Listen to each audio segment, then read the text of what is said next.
So welcome guys to the calculus grade 12 classes. Today I believe it's 14th class, and we're gonna cover unit 4.3, and we're going to discuss vertical and horizontal asymptotes. Let's move on to the next slide. And as outcomes of today's class, you're going to learn to identify horizontal and vertical asymptotes in simple functions, in fractures, and etc. And you're also going to get familiar with relation of limits and asymptotes, because we're going to describe attitude of our function, but using limits. Any questions so far? No. Okay, perfect. So why wouldn't we start with a little investigation? Let's take a look how particular function would act under certain circumstances. So for example, the purpose of this investigation is to examine the occurrence of vertical asymptotes for rational functions. And what we're gonna do here, we're not really gonna use the graphing calculator as they say here. We're going to analyze these functions mathematically at first place. So we have particular values for k. Right now in this function is just a certain constant that that we're giving with particular set of values, right? And -5. Describe the behavior of each graph as x approaches k from the right and from the left. So basically, what we're gonna need to look at is how our function behaves when this value k, for example, 3, let's say we have now equation 1 over x minus 3, and we need to describe the behavior of graph as x, so our particular x for this point, x1 would approach k value. And it's not just going to approach the k value. We're going to examine how function behaves in this interval from x1 to k from the left-hand side and also from the right-hand side. Do you remember this technique? Not this one, no. It's basically when we are approaching some value very close to another. Remember how for finding the derivative, we used limits where displacement in x coordinate was traveling to 0. Delta x travels to 0. Do you remember that? Yeah. So this is exactly the same stuff, but just the numbers are different. Okay, now instead of traveling to 0, we're traveling to some arbitrary constant value, right? Mhm. We have 3, 1, 0, -2, and we still can see how function acts when x equals 2.999, and when it's how it's acts when it's 3.1, for example. You see what I'm talking about right here? So it's exactly what we showed when, for example, this value k was approached from negative side, it would be to the left, and k from positive, it would be the k value to the right. Am I correct? Yeah. So basically, that's what we're gonna do with each one of these values, and repeats these parts for another function, but let's do it for the first one. Okay. Now let me just move it to the left-hand side, and we're gonna look into example number 1. When k equals 3, our function would look as follows. F of x equals 1 over x subtract 3. But now we would like to look into value of this function when it's a limit as x travels to 3. Right? Yeah.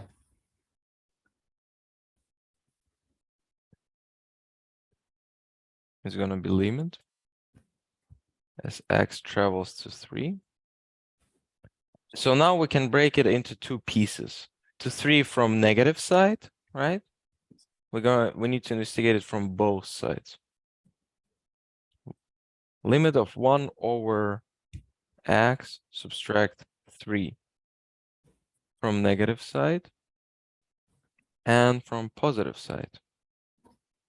X travels to 3. Is this distinguishable, guys? Can you read what I'm writing on a desk? Yeah. So great. 1 over x subtract 3 again. But now let's take a look how function would act. So for an instance, if x traveling to 3 from the right hand side, it means that x is slightly bigger than 3, right? Yeah. So if we're dividing 1, but by the very small number that is positive, we're gonna get a positive infinity, right? Yeah. Basically positive infinity, because we're approaching infinity to the into the positive direction of y-axis. Wouldn't it be undefined, or is that the same thing? So as soon as we are not saying x equals to 3, Yeah. we can evaluate how function behaves in this region. If you think about it, infinity is not really a number. Infinity is a symbol that describes behavior, and this behavior in this case is infinite rate of change, basically. Okay. The function so steep that we can say that it goes up 90 degrees. Mm-hmm.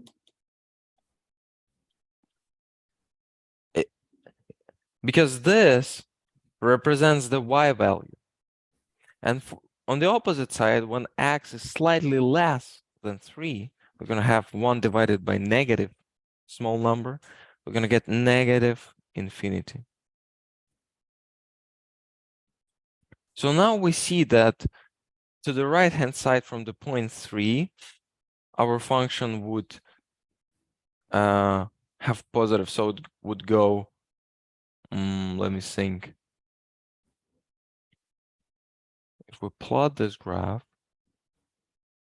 we have y-axis and x-axis, right?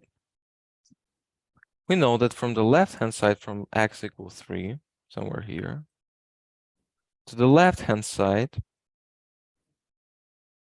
the function travels where? Negative infinity. It's going to travel from left to right. Pardon? Left to right.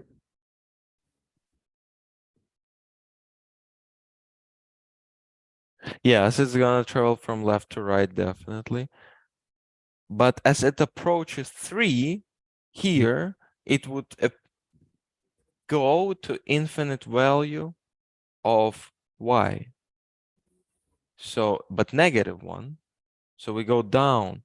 So it's gonna, we know that it's gonna go like this in this region. Approaching 3. Mm-hmm.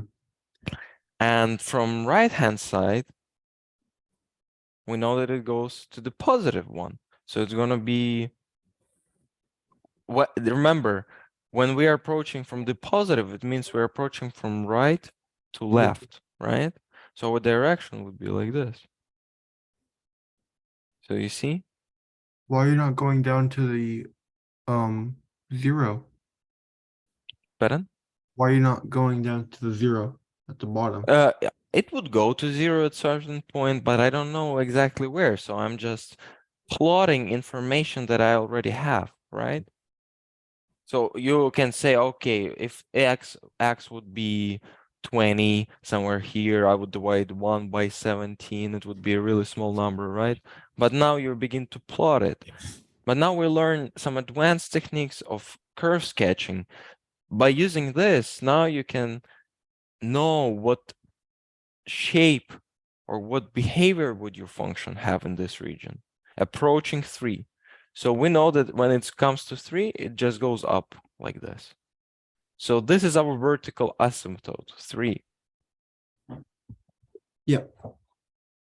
And remember, in last class, we discussed that we're getting a cusp when x, when derivative equals, when derivative is undefined in this point. And from left-hand side, it travels to infinite, negative infinite. And to this direction, derivative has plus infinity. Because it's basically 90 degree. Remember that derivative at a point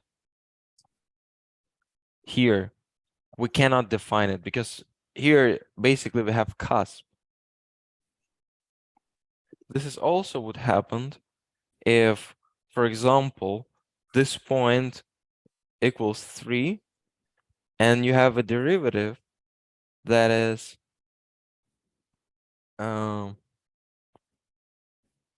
you just give me a second. For example, 1 divided by x subtract 3. Oh, sorry. This should be the derivative.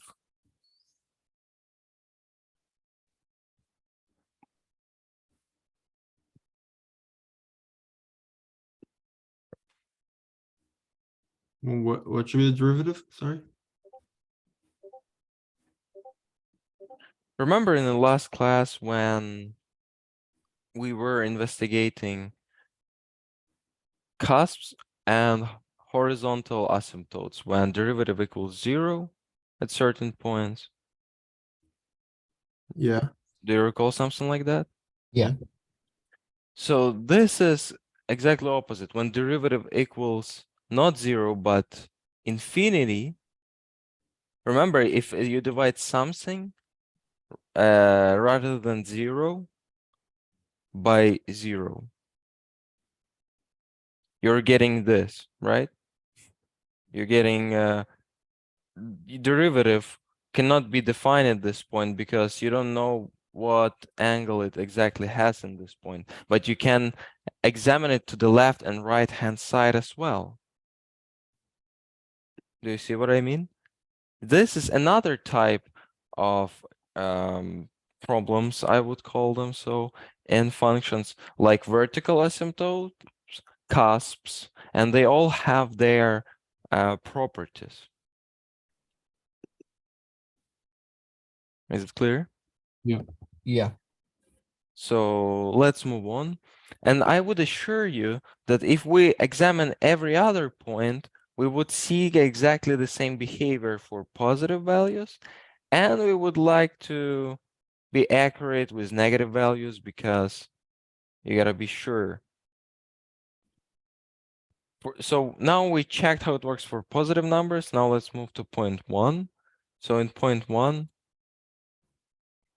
I'm sure that it's going to act pretty much in the same way, right? In 0, if we approach from left and right hand side, we're gonna see the same pattern. But what for the negative number? So basically, we're going to add up to the negative smaller, -2. We're gonna add 2. So when x is negative, Basically, when x is negative and to the left from 2, or from -2. Oh no, or am I mistaken? This should be to the right-hand side from -2. Am I right? Because if you look onto the line, Yeah. Yes, you're on the right. counting line, where would be this number relatively to -2? Where would be -1.9? The right. Exactly. So that's why you gotta be careful. Because, oh, you okay, it works the same, but when you're getting a minus, you gotta think twice. Okay, guys? Mhm. So can I clear the desk now? We wouldn't need this right now. Did you copy this limit definition? No. Okay, wherever, we're gonna have it on the desk again. Okay. So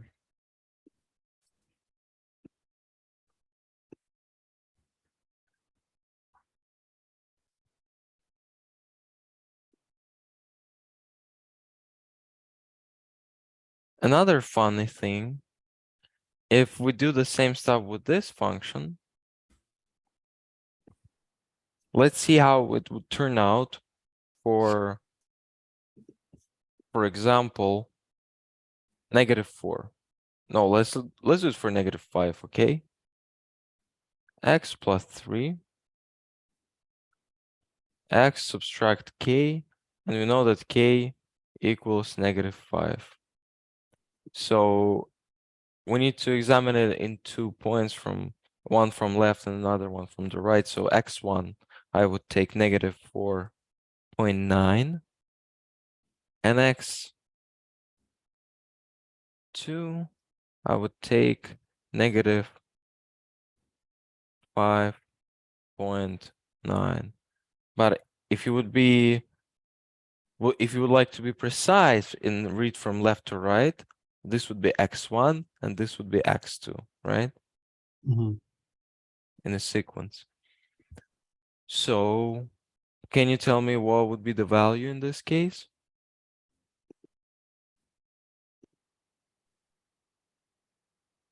Yeah, give me a second. Let's just evaluate this function. Right now, we are not writing limit here because we're simply substituting. Oh no, actually, you would like to write it as a limit to be able to write that it equals to infinity, because if you would just write that like in simple equation, it wouldn't look right if you just write it with plus or minus, because we're getting those values when we're particularly looking at it from a specific angle, right? Wait, so is there k value -5? K -5, yes. Okay. And we plug in our x1 or x2, right? You know, I got -19.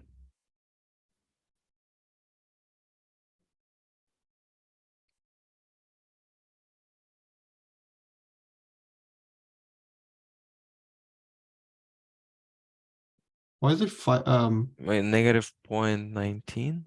Let negative me see. 19? Why is it subtract 5.1? Negative it pattern. Why is it subtract 5.1 at the end? Oh, sorry, it should be subtract 5. Wouldn't it be +5 though, because it's a negative? Negative, Exactly, because we subtract k value. yeah. Gonna be plus. So I got -19.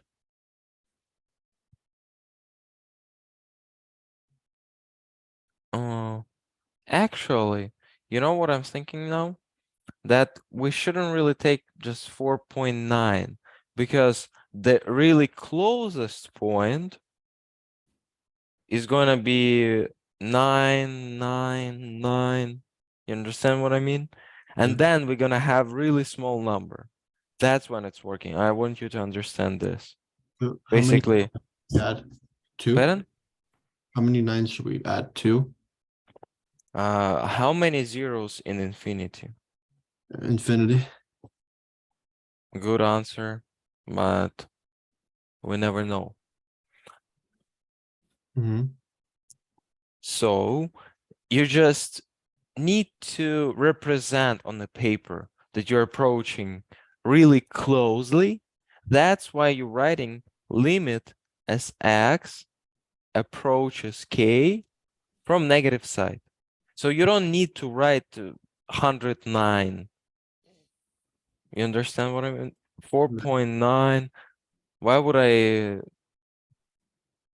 spend time on writing them if I can just say taking relatively close small number that is to the left? Or basically, I want my delta displacement, right? Mhm. It doesn't matter in which direction. If I substitute x for y in this case, it doesn't changes anything. If my displacement from one point to another is going to be traveling to zero, being really small, and that's exactly what it is between 4.9 in period and 5, right? As well as negative 4.9 in period and negative 5. That's exactly a very small distance between these two numbers. That's how we see that how function acts around area -5, because if you just simply substitute for -5, you would say it's undefined, right? We're getting some constant value divided by 0. And we learned that function is undefined in this point. Am I correct? Yeah. Yeah.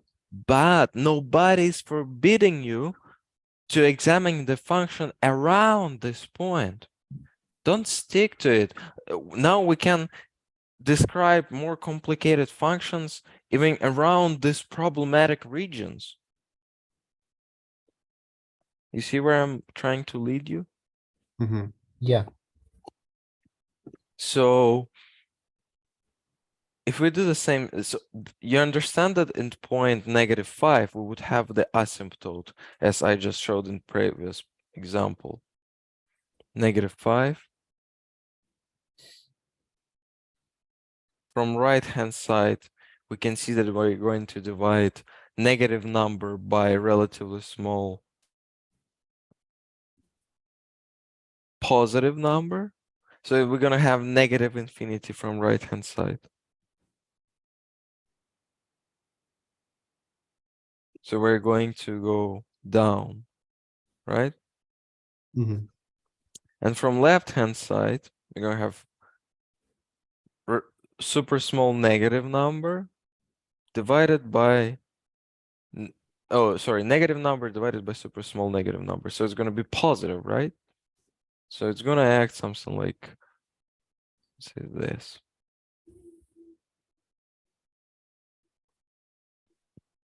Do you see the pattern now?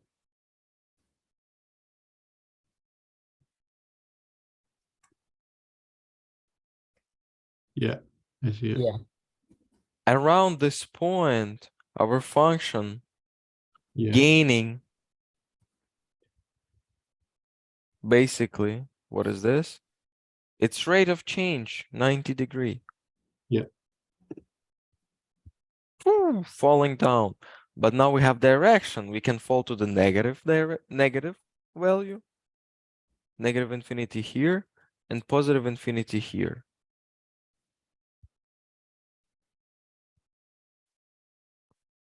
Do you understand why? Yeah. Mm-hmm. X and Y axis. So beautiful. Let's move on from this investigation. Do you have any questions so far?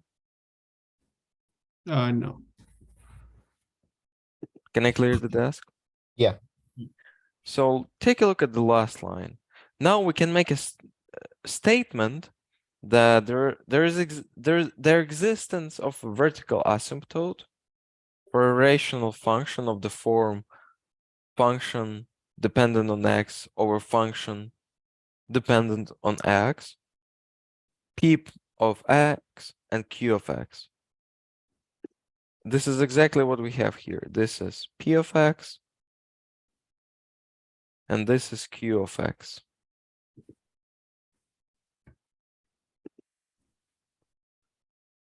Okay. So, and there is such value c constant, the one that we looked into here. Basically, this was the value for x in this particular case, right? This is not the only function that could be this q of x. There are many other possibilities like this one. Now we have polynomial function here, right? So this is just example when k equals 2x and gives you asymptote.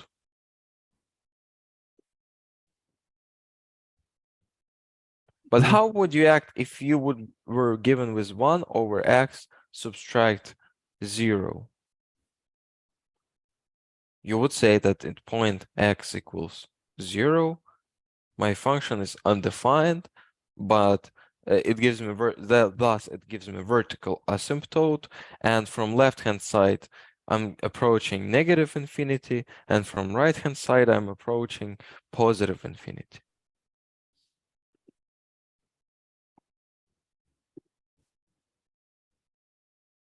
And what value c?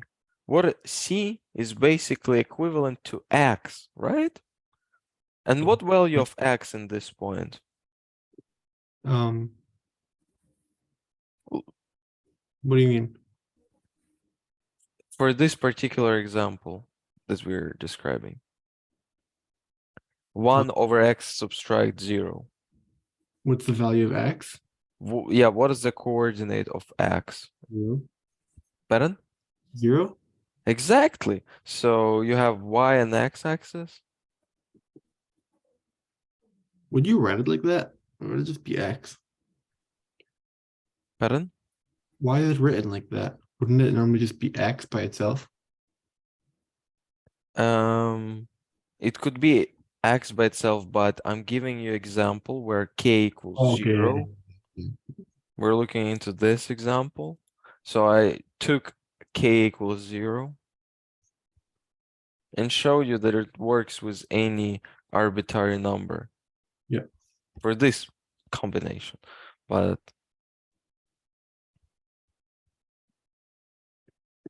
so you gotta look for values when denominator equals 0. Is it clear?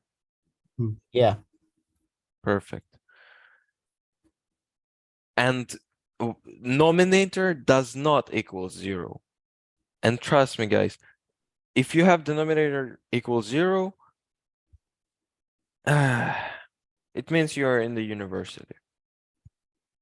So for now, you don't need to deal with those type of problems. Okay, let's make a strong understanding of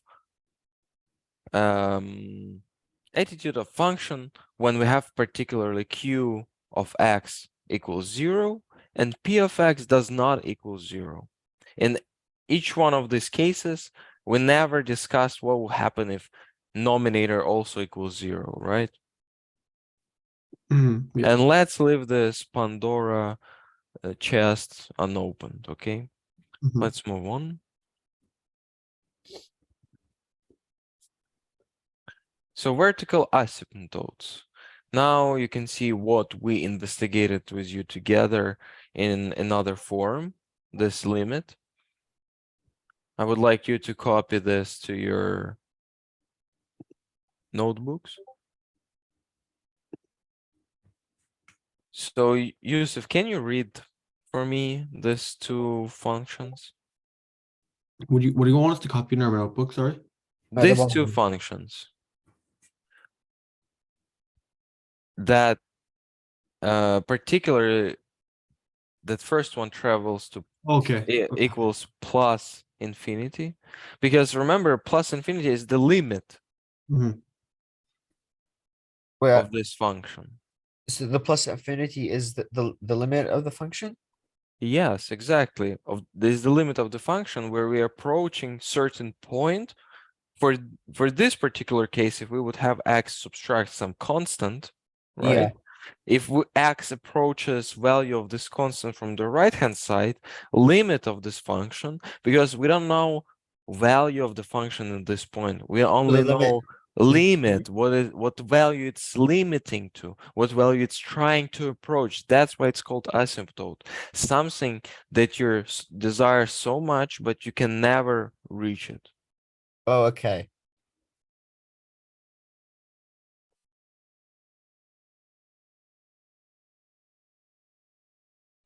And to the right hand side, we would never reach positive infinity value, but we're gonna try as much as possible up to micromillimeters and as much as you can imagine in your brain.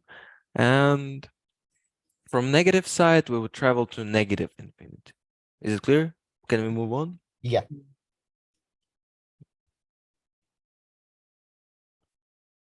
Please look through this definition. Yeah, I want you to read it and memorize, because it should be kind of intuitive thing to understand, because you already know what happens if you divide by 0. You say it's going to be infinity, and you can examine the sign of a function. Remember whether one on top, one in the denominator is positive and one in the denominator is negative, and it could be negative as much as close to 0, right? Really small negative number.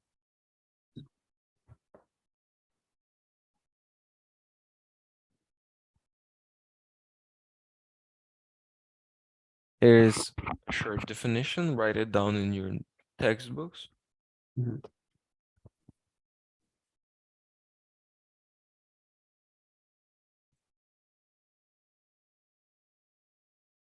Any questions, guys? No.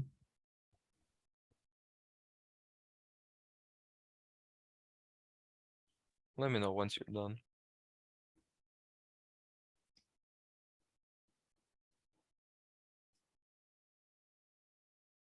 So for our prerequisite skills, are we supposed to know how to find the vertical asymptotes already? So you gotta be able to solve polynomial functions for 0. And polynomial, I mean quadratic, cubic. Solving them by factorizing them. Okay. We should already know this. Finding the complete square. Didn't you say me that you already covered it in your Yeah. another course? Yeah. So yeah, that's why I'm telling we can always have our classes where we're looking for solutions, and those formulas are not hard to remember and memorize. Mhm. It's really easy to have them, on hands anytime. But you have to solve problems with them in order to be confident. Can I move on? Yeah. So here is example number 1, where we're gonna look into quadratic function, right? Polynomial function. Can you Mhm. see this? Isn't it too small? No. So beautiful. Now let's determine any vertical asymptotes of such function. As I said before, we need to solve denominator for 0 to evaluate those asymptotes, right? Mhm. So now let's write down this quadratic function in line. And it's pretty easy to see that we have two roots here. You can use either Vieta theorem or product sum rule.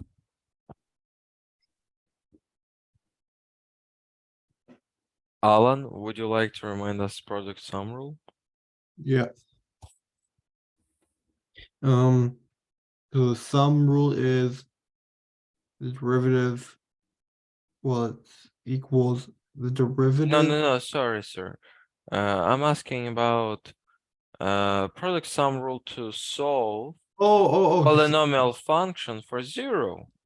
Product sum rule is when x1 times x2 equals something and x1 plus x2 equals something.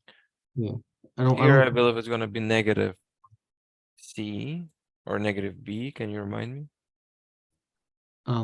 You showed me that exact solution, but instead of saying x1 and x2, you just used another it's letters. it's A times C C, yeah. product, and then the sum is B. Sum is b. Yeah. So A times C, in this case, A is 1 and C is negative 2. So do you understand how we look at it? Yeah.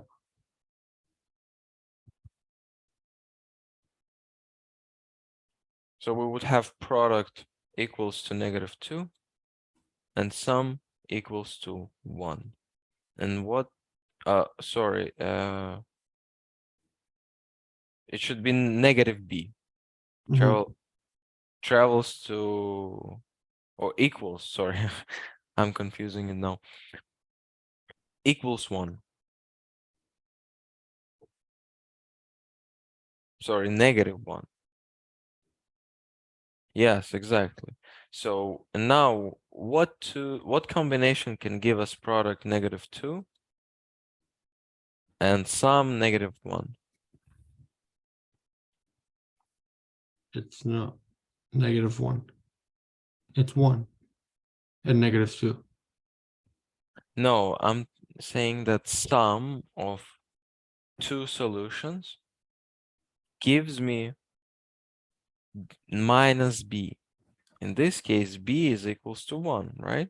It's not minus So I B. need to find such pair of values when product of those gives me negative 2 and sum gives me negative 1. And that pair is negative 2 and 1. The way I did it, it's we look at it as just B. We don't put a negative in front of it, so it's just gonna be negative 2 and 1. But negative 2 plus 1 equals negative 1. Isn't it? Well, no, if you have a negative 2, two numbers that multiply to negative 2 are negative 2 and 1. And negative 2 plus 1 is, oh wait, no, it would be negative 1 times 2. And then it would be 1. Sorry, I don't really understand what you're It would saying. be negative 2 and 1. We would have for x. Yes. And can you substitute x1 and x2 for these Yeah. values? Yeah. And evaluate it, please. x1 plus x2. Be negative 1. No, it'd be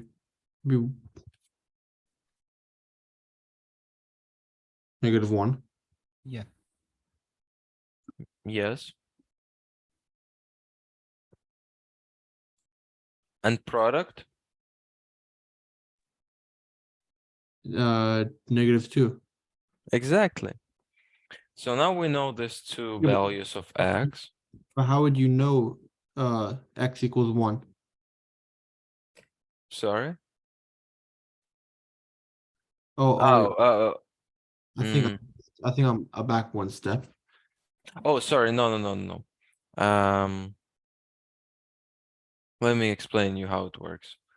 I know So how that works. basically, no, x square plus x, subtract 2.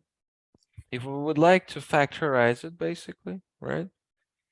We can factorize it as product of two brackets, where it's going to be x subtract x1 times x subtract x2. And those x1 and x2 values, x1 times x2, this where they are. Sorry, this not are the roots. These are part of our function. Because I didn't really understand how you solved it, but this is where you're going to evaluate the values. Once you know that you can factorize the polynomial function like two brackets, and you evaluate this x1 and x2 values, you of course can use discriminant function formula. Do you know discriminant? B squared minus 4ac. There are multiple ways. That's what I'm talking about when I'm saying that, like, you gotta know some of those that you're comfortable with. So now let's take a look at it. X1 times x2 is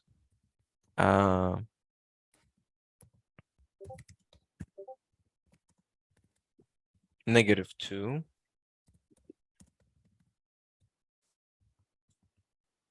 And x1 plus x2 equals negative or positive. Product of a and c and minus b.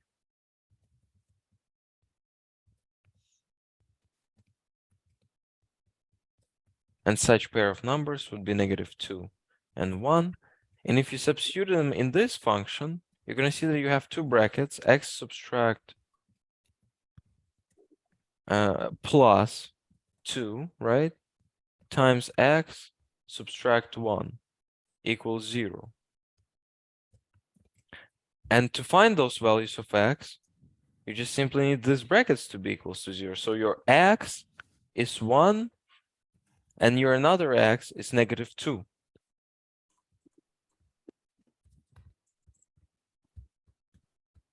Guys, any questions? No. Perfect.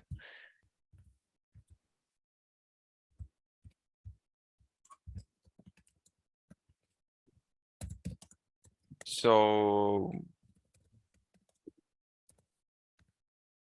let's move back to the initial function. We were just looking into the denominator. Do you remember? Now we have denominator equals x, right? Neither of these solutions gives denominator equals 0. So we have denominator doesn't equal 0 and denominator equals 0 in 2 points, right? Yeah. So it means I'm going to have two vertical asymptotes, and the equation of those asymptotes are simply x equals -2 and x equals 1. And what are those equations? If you take a look on the graphing paper, x equals 1 is going to be a vertical line passing through point 1, x1, and -2. Doesn't this line represent all values when x is -2?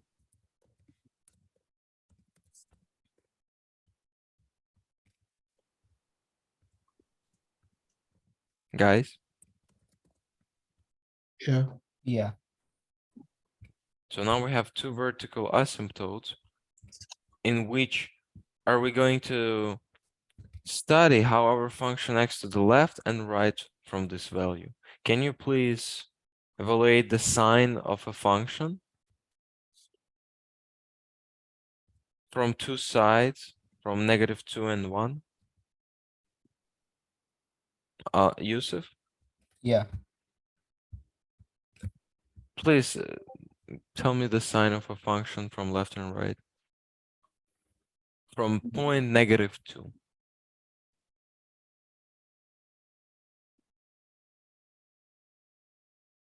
Yeah, I don't understand the question. What's the question again?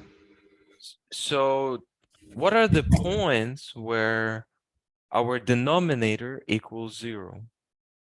Our denominator x squared plus x subtract 2. What are those points when denominator equals 0?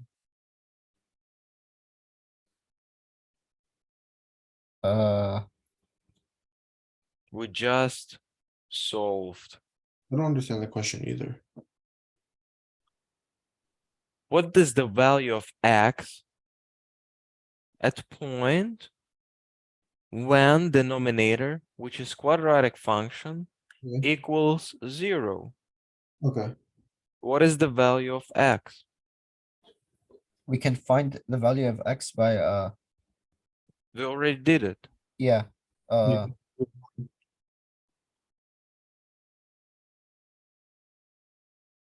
So what are those two values of x? The vertical asymptote. Yeah, both of those are vertical asymptotes.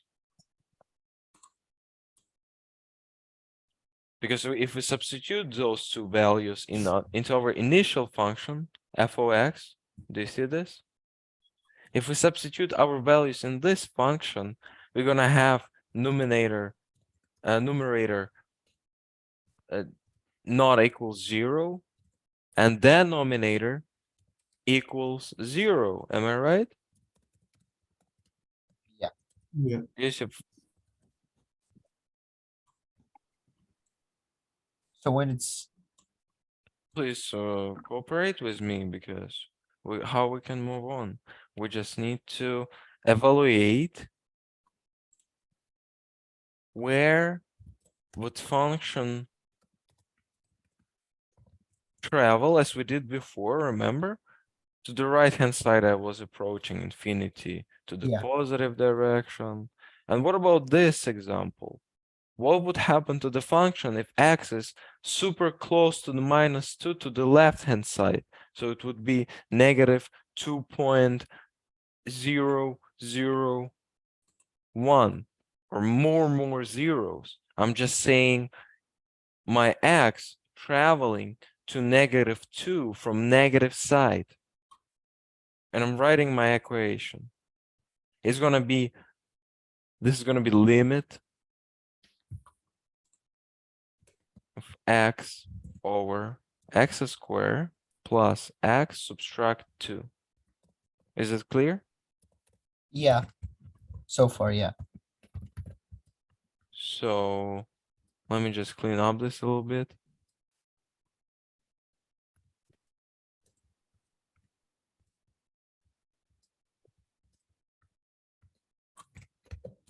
Now substitute please this value for -2 very close to 0, very close to -2 from left hand side, guys. And tell me, where is this limit approaching? Can I ask a question before? For these right here, can I put negative and positive instead of that?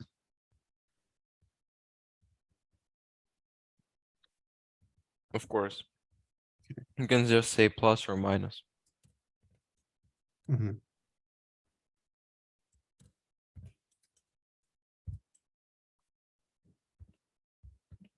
Yusuf, Yeah. you're killing me. I don't really understand the question.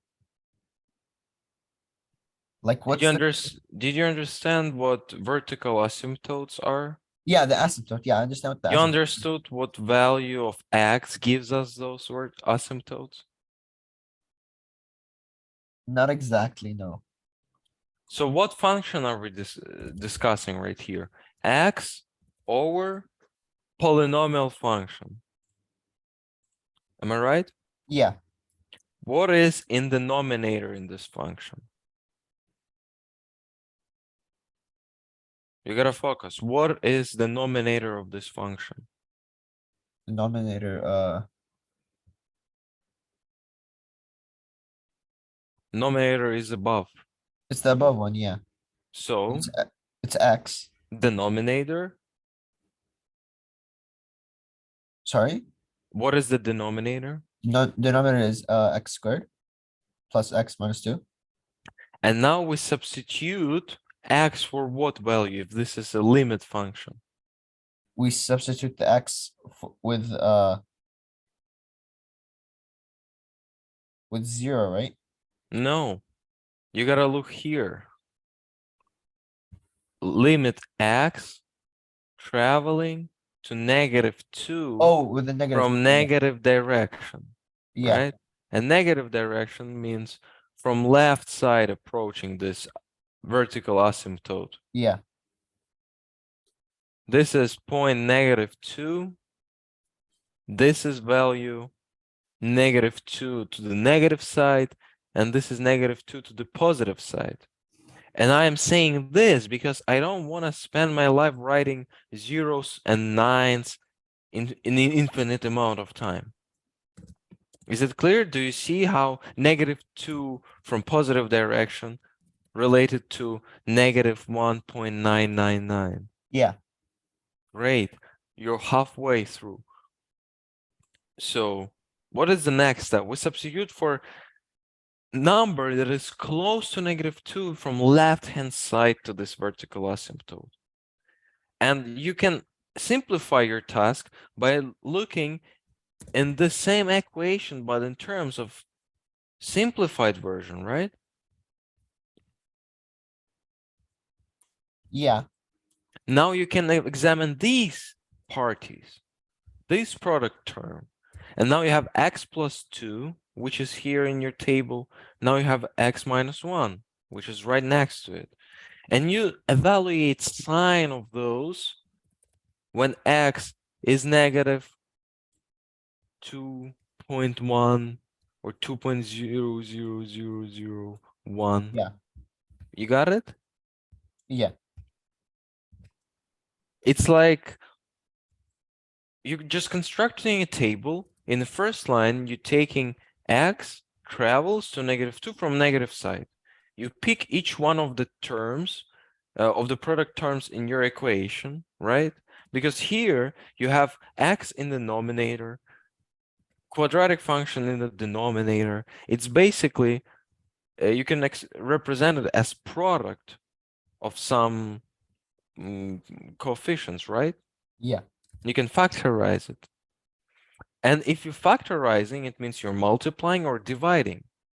Thus, signs of the brackets are also multiplying or dividing. yeah, So now we know, for example, for -2 from the left-hand side, x is negative, x plus 2 is also negative, and x minus 1 is also negative. What makes our function? What sign that our function has? What direction travels negative?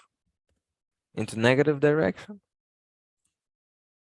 yeah, Because we have negative number in the numerator and denominator, yeah, two negative numbers in the denominator. Here they're killing each other and turning into plus. So we have negative number. But what type of negative number do you have? Yusuf, answer me. type of negative, Really small one. yeah, You see? Because -2.00001 plus 2 gives you 0.000 and continue. Yusuf, yeah, how many zeros should I write?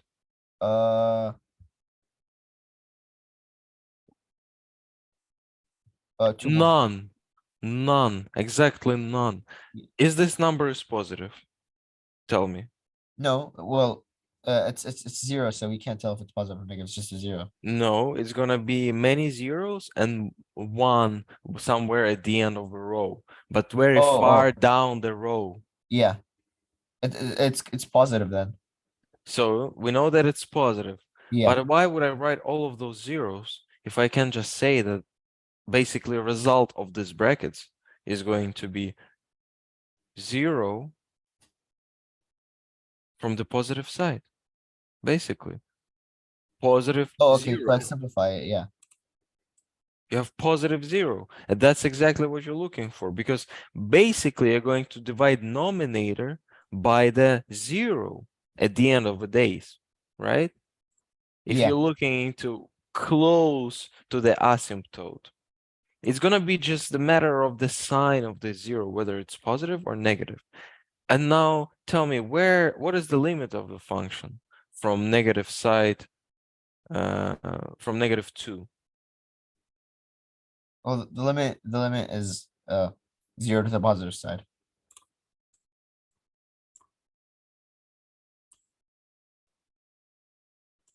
Can you explain it, please? I'm not really sure how to word it exactly, but like, So we just defined the sign of a function, right? yeah, What is the sign of this function when x travels to -2 from left-hand side? it's positive. Wait, no, it's negative. It's negative. Exactly. And thus, we know that it's going to be negative number close to 0. So it's going to approach negative what? Negative. If I divide 1 by minus 0.00001, what value would I get if I have many, many zeros, Yusuf? You'll get negative. Well, Infinity. oh, okay, so negative infinity. And I can say so because I'm looking for a limit of a function, right? You gotta stay focused, Yusuf. Yeah.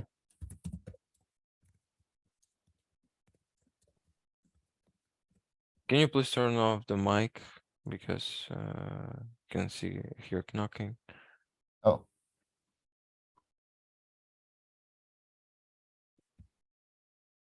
Is it So mine?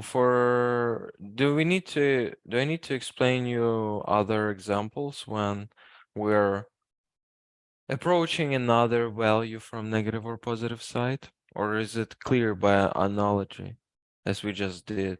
So here I have two negative numbers and one positive. So it's gonna give me positive number as an output. So, and I know that it's positive number close to 0. So I'm going simply say that result of this function when we're approaching this point would be positive infinity. For for limit x travels to 1 from negative side, we can see that we're going to have negative sign of function. So we're going to approach negative infinity. And if you were asking me to represent it to you on a graphing paper, I would just go ahead, sketch some axes, y and x. And now I'm looking into point -2 and 1. For like this area right here, are we plugging in -2? Or are we gonna plug in on like is a number below it? You would plug in your head number that is less than -2, Be etc., like negative. -2.00, an infinite amount of zeros. You just need to imagine that the result of such an operation, if you have, for example, brackets like that, you're gonna have negative number that is less than -2 Yeah, I got it. plus 2. So it's gonna be a very small negative number. You don't need to know exactly how many zeros are there. So That's why we have limits. Limits are describing a delta travels to 0. so it's not -2, it's a number above it, below it. So Yeah, that's before it, you can say. you just wrote it like this so you don't write as many zeros. Yes, and you use notation minus or plus. Exactly. You're correct. Not to write some decimals, Yeah. because when we're talking about limits, we definitely know that this minus or plus tells us that, for example, x would be equal to -2 minus delta x. And another case would be -2 plus delta x, right? Because if you look at this point, minus delta x is to the left-hand side, right? Mhm. And this is plus delta x. Am I right? Yeah, So that's where it came from. And but what you're doing here, you're approximating this delta x to 0, because you would like to study the function really close to the asymptote, to the vertical asymptote where function is not defined. Okay. So if we were to sketch this functions, I can already have an imagination that it's gonna look in the following manner. So I have negative infinity when we're approaching -2 from left-hand side. So it's gonna go way down to the negative infinity. When approaching from the right-hand side, on the opposite, we're gonna go up to the positive infinity. And with number 1, we're gonna have the same picture.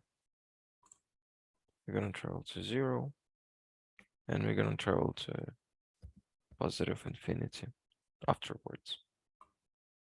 Here, compare these two graphs. I just sketched one of them by myself, and the other one is already printed yeah. to you. What would you say? Do they? Oh, Oh, oh, oh. Does it look same? Yeah. yeah, That was pretty accurate. yeah. At the very, This is not part of a graph. that's good.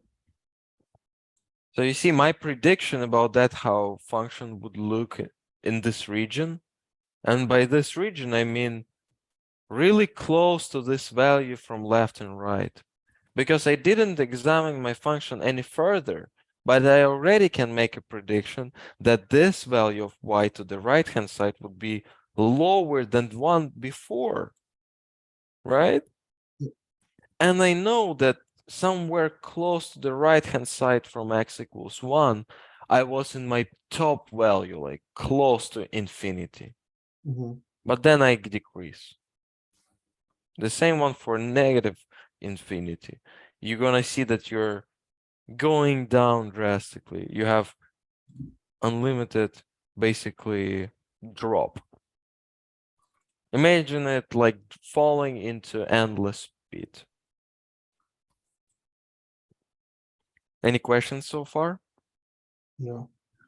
So, Alan, tell me the algorithm that we just studied. How to find the vertical asymptotes for functions in the form nominator is not equals 0 and denominator equals 0. Okay. So if you're given a function such as like 1 over a quadratic, you'd first look at the denominator, you try to factor that out, find your zeros, which equal your vertical asymptote. So using the product sum rule, you find your two zeros, those are your vertical asymptotes. You plot that on your graph, and then you take the value negative, approaching the negative side of your 0 and the positive side of 1, and same thing for the other 0. Then you would dissect your equation into a chart, plug in your negative, approaching negative and positive number into that, find out whether it's negative or positive, then you will get your end behavior. Those numbers you plot onto your graph. So knowing that, let's say one of them comes from negative infinity, you would plot it from negative infinity going down or up, or positive going up and down. Yeah, that's pretty accurate. But unfortunately, it didn't say the most important thing. The You limit. explained this a particular example. No, limit is not really important because you explained it in other words in terms of approximation, right? When we were looking to second line, remember? We did the same stuff. Instead of using limit function, we just imagined that we are taking values slider displaced. Exactly the same stuff we do here. And I wanted to hear that you would say that denominator equals 0 gives us vertical asymptote. So no matter what function we have in the denominator, to check for vertical asymptotes, first thing to do is to check if the denominator equals 0 anytime. Because there are functions when denominator wouldn't equal 0 and you wouldn't have this vertical asymptotes. Okay.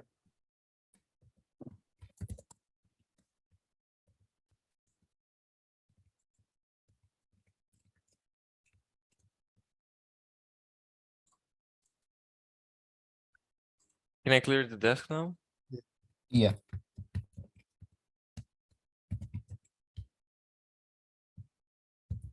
So now this is a definition of limit from left and right hand side from a arbitrary value, k or c or constant. If one of the following infinite limit statement is true, then you can surely say that you have vertical asymptote and infinite limit. Because it is enough to have one of them, because even if on your graph you don't have anything to the left hand side, you still know how it acts to the right hand side, okay? For example, your domain of a function just restricted as well. Let's say you were given with x greater than 0. This would be your vertical asymptote as well, not allowing you to pass further to the left, right? Yeah. So these limits to the left and right hand side can exist independently from one another.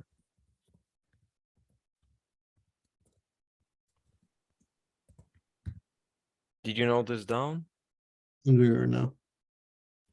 I'm writing it.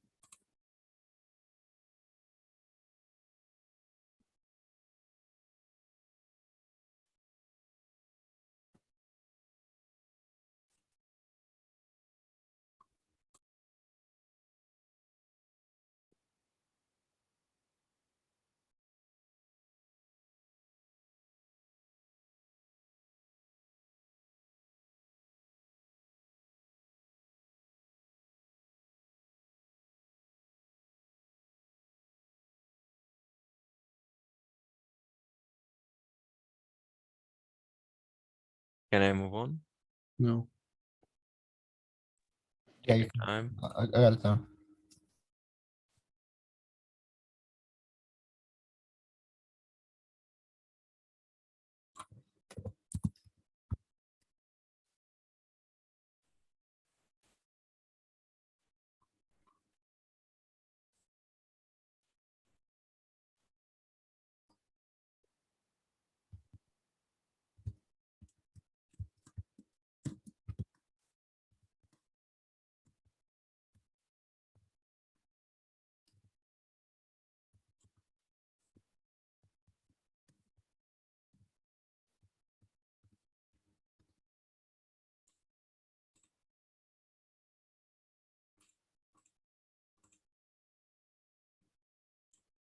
Yeah, I got it.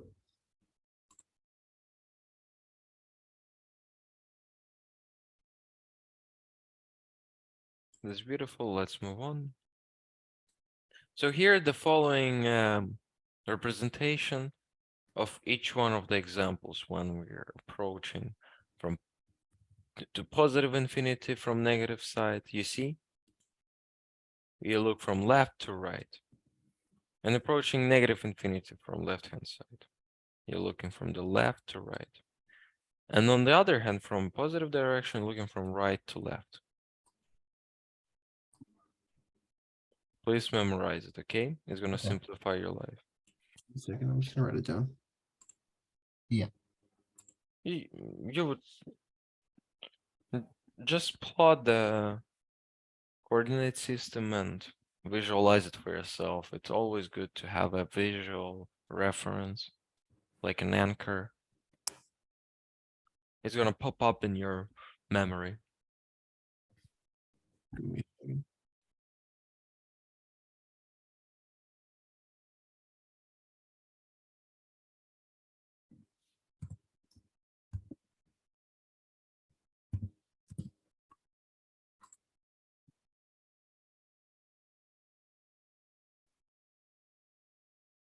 Yeah, I got it. Beautiful.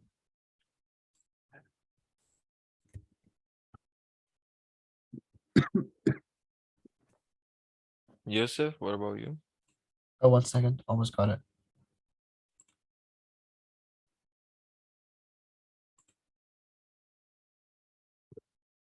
Okay, I got it. Perfect.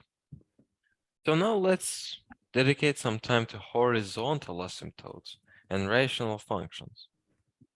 So let's consider the same rational function we just used before, p of x over x of x, as x increases without bound in both the positive and negative directions. The following notation is used to describe the behavior when x travels to plus infinity and x travels to minus infinity. So how function would act if x is very big number? So notation x travels to positive infinity is read as x tends to positive infinity, and means that the values of x are positive and growing in magnitude without bound. And growing in magnitude without bound, we mean that it grows drastically. It has no ceiling. It has no restrictions or certain interval set it up. But in fact, interval from minus infinity to positive infinity is also an interval, don't you think so? Yeah. But can you say how big is that interval?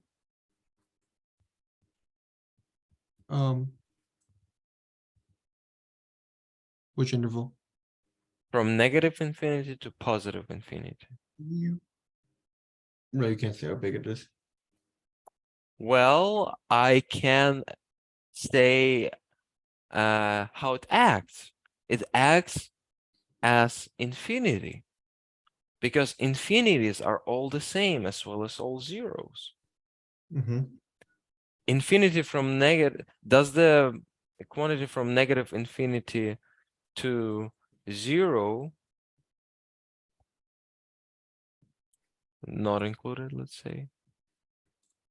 Can you say whether it's smaller or bigger than infinity? Is this a bigger infinity? No. No. But I bet you would count as long as you would count infinity from 0 to positive infinity or from 0 to negative infinity. You would just never stop counting. So this, in fact, behaves as infinity. So, and we can break it up into two possible outcomes when x tends to positive and negative infinity. So the value of these limits can be determined by making two observations. The first observation is a list of simple limits similar to those used for determining vertical asymptotes.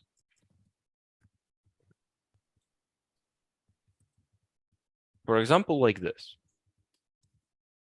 Now you can see if you divide 1 by super big number, or by x that's growing in magnitude with no bound, right? X tends to infinity, to positive infinity. You would divide 1 by a really big number and you would get 0, right? Guys? I was writing Yeah. it down, sorry.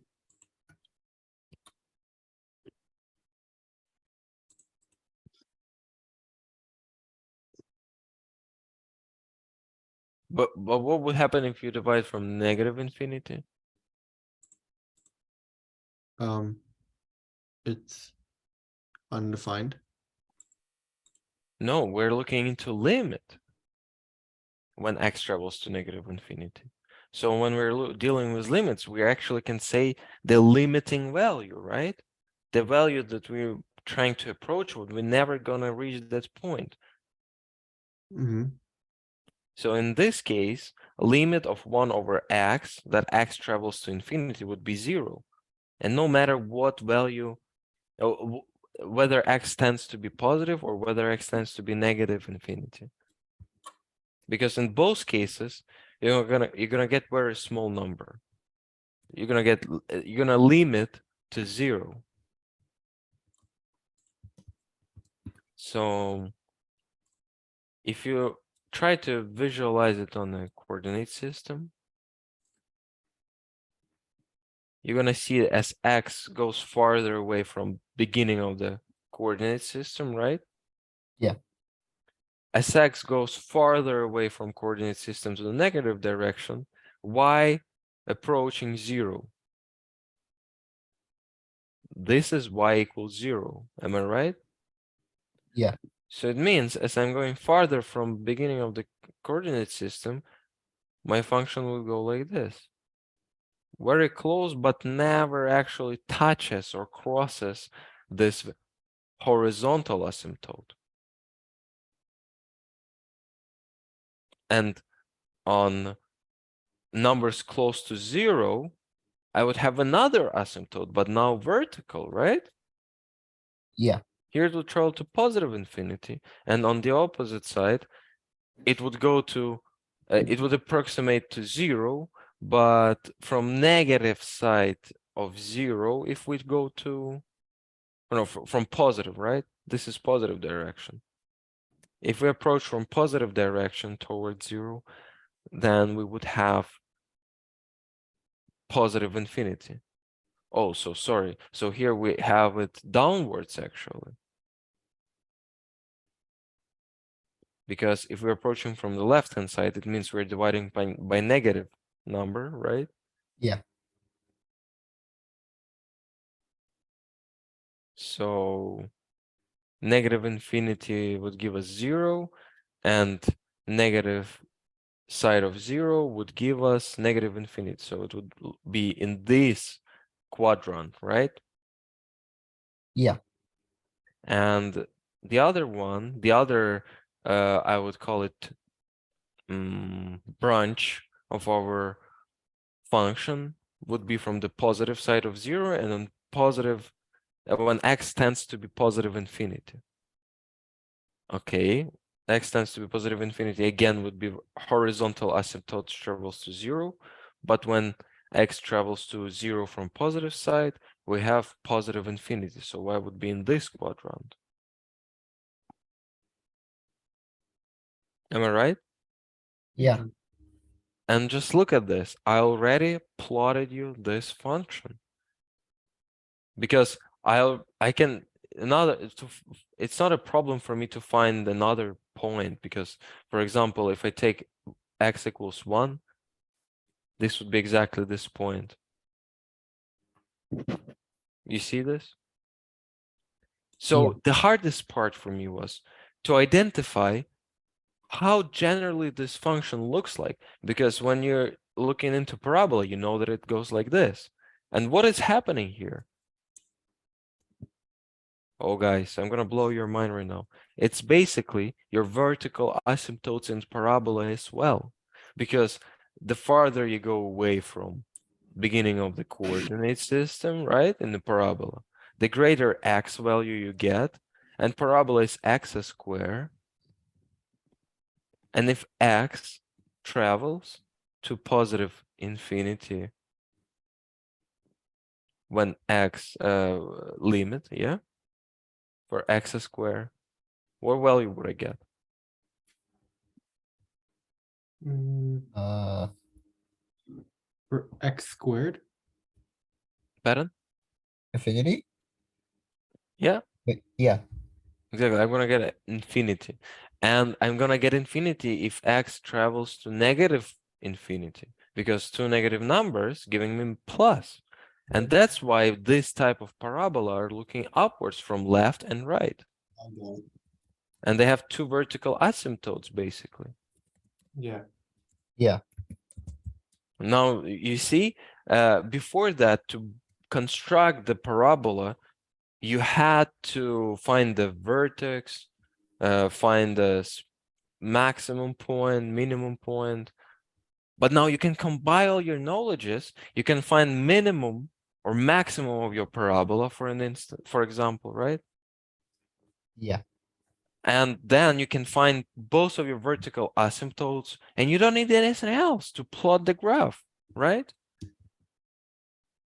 Yeah. Because you know that parabola is a nice smooth curve.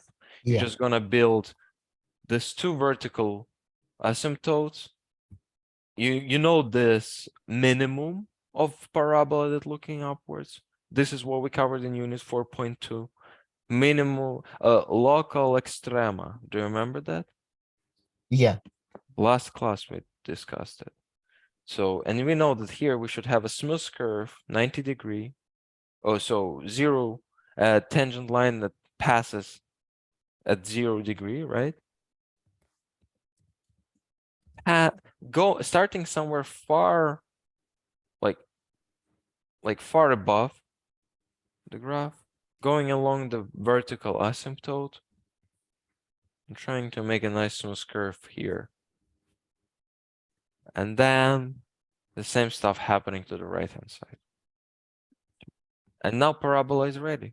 No need to do extra work.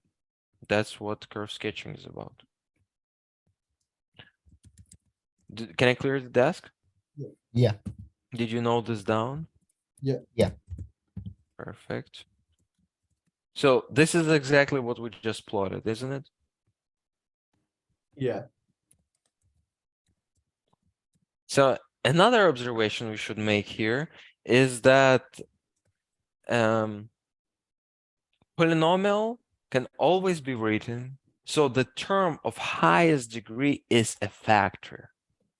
So what I'm trying to say here is that you have multiple terms in your polynomial function, right? But some of them has the highest power, right? Guys? yeah, And if you factorize by that term, for example, you have x to the 5th power plus x to 4th power plus x to 1st power. And my greatest power would be 5. And I factorize by it. In brackets, I would get 1 plus x to the 4th power divided by x to the 5th power plus x divided by x to the 5th power, right? yeah, And now you can already see that this function doesn't grow as much as this function, right? yeah, So polynomial of the highest degree always could be a factor of the polynomial function, you see? And when we're factorizing like this, if in this case x would travel to infinity, basically, right? You would see that, oh no, even not infinity, even let's say 10,000, okay? 10,000. X travels to 10,000. 10,000 to the first power. Oh no, here we have 10,000 to the power -1, right? Yeah. And here we have 10,000 to the power -4. Yeah. So, and now, and this number on the other hand is 10,000 to the fifth power. And tell me, how much impact does this values in my whole function if here I have factor of x to the fifth power? They weigh almost nothing. Mhm. Because this would be in fact really big number. Yeah. It's It would gonna be, be 5 sets of 3 zeros. yeah. And this number would be ridiculously small. And this would be even ridiculously smaller. So it would be this huge number times 1 plus really small number, Yeah. right? Another observation you can make that any polynomial function, in fact, in approximation, would act as the greatest, as the highest degree term.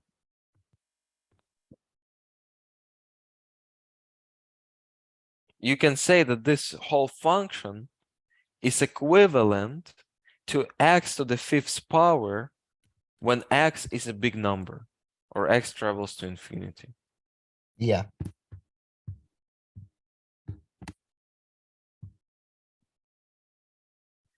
So this is some extra for you today, guys.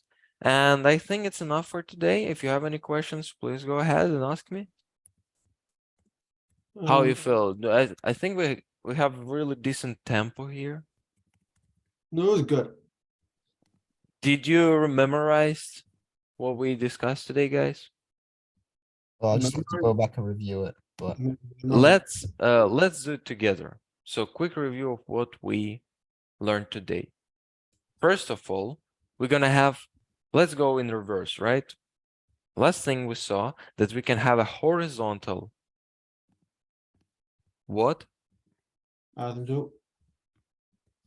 pattern? Asymptote. Uh, um, azimuth. Yeah. yeah. I believe it's called horizontal Asymptote.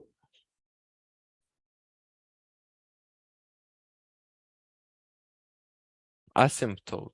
Yeah. Yeah. Or you call it, oh, you read it like Z? Asymptote. I don't know. That's how teachers say it in school too. Okay. So wherever. Oh, So sorry. when we know we have horizontal asymptote when x travels to positive infinity or negative infinity, if we have function that looks like p over x, p of x over q of x, remember? And in this case, q of x travels to infinity.